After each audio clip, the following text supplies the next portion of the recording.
Written by Dr. Yaşam Ayavefe. Cybercrime and expertise.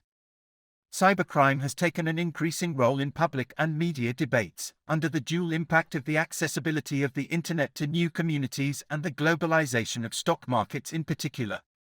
Therefore, the phenomenon of cybercrime is no longer limited to isolated, anecdotal or extraordinary acts. Cybercrime is now considered a major security risk by most experts. However, this question of expertise is rarely asked, and this lack of critical distance is at least anachronistic if we judge by the media significance of the phenomenon. Therefore, this article will focus on raising issues related to expertise in cybercrime, in particular, based on the example of counterfeiting of physical products, which allows us to support our thinking in a designated region.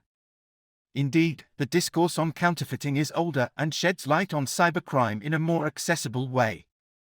The falsification of physical media ultimately highlights the tensions that exist between the real world and the expertise of the virtual world.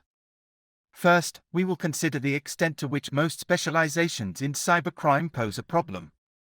Next, we will see how these specializations relate to the problem of framing the phenomenon and the social construction of risk.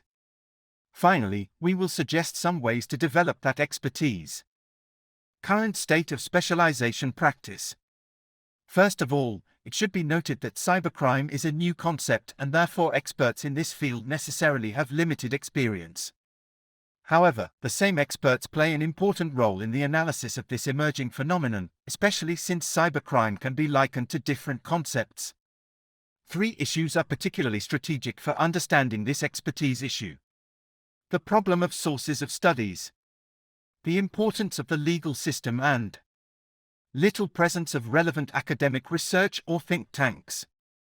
Most studies or reports on the phenomenon of combating cybercrime come from two main sources, one from the private sector and the other from the corporate sector. Within the private sector, we can distinguish between the work of companies directly involved in the security of information systems and the work of Internet monitoring companies that are more focused on fraud-related aspects. Such work may be carried out for temporary assignments in a confidential environment or in a public setting. Therefore, they create obscure advertisements for the companies that publish them.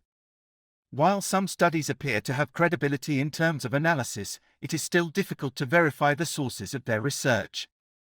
The fact that there are more global statistics from software developers poses more of a problem, as they are positioned as semi-official analyses of the cybercrime phenomenon and are often treated as such by the media. In the corporate sector, reports on information system security are published from time to time.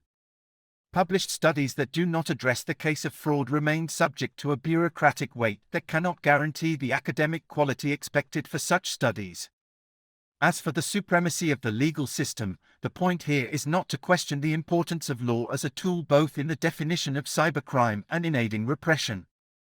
However, it should be noted that some jurists position themselves as follows. We can seriously hypothesize the takeover of the legal sector in the cybercrime market, which will have the effect of creating an increased complexity of the law in this area.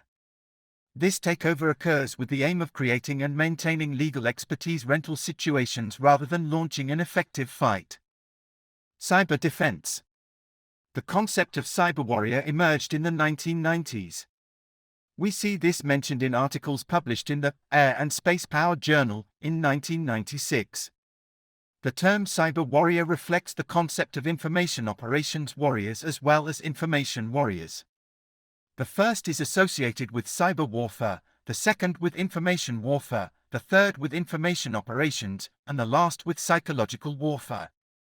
The phrase digital warriors are more rarely used. The cyber warrior figure, first of all, is reminiscent of the warrior who, in its most common definition, fights or enjoys war, is turned towards it, is warlike or inclined to war. This formula is intended to remind us that the spectrum of actors in conflict, especially war, in cyberspace has expanded significantly. Ordinary citizen can participate in wars from his home, computer or mobile phone, play an important role. Actors, often forcefully, attack the interests and sovereignty of states. In this context, states are trying to seize control, dominate cyberspace and thus obtain the necessary tools for conflict. States create civil or military cybersecurity and cyber defense structures. To ensure this, it hires the best experts in their fields, if possible.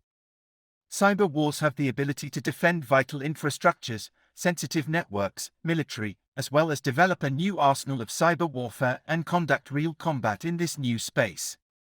Therefore, cyber warriors do not have a single profile. Written by Dr. Yaşam Ayavefe.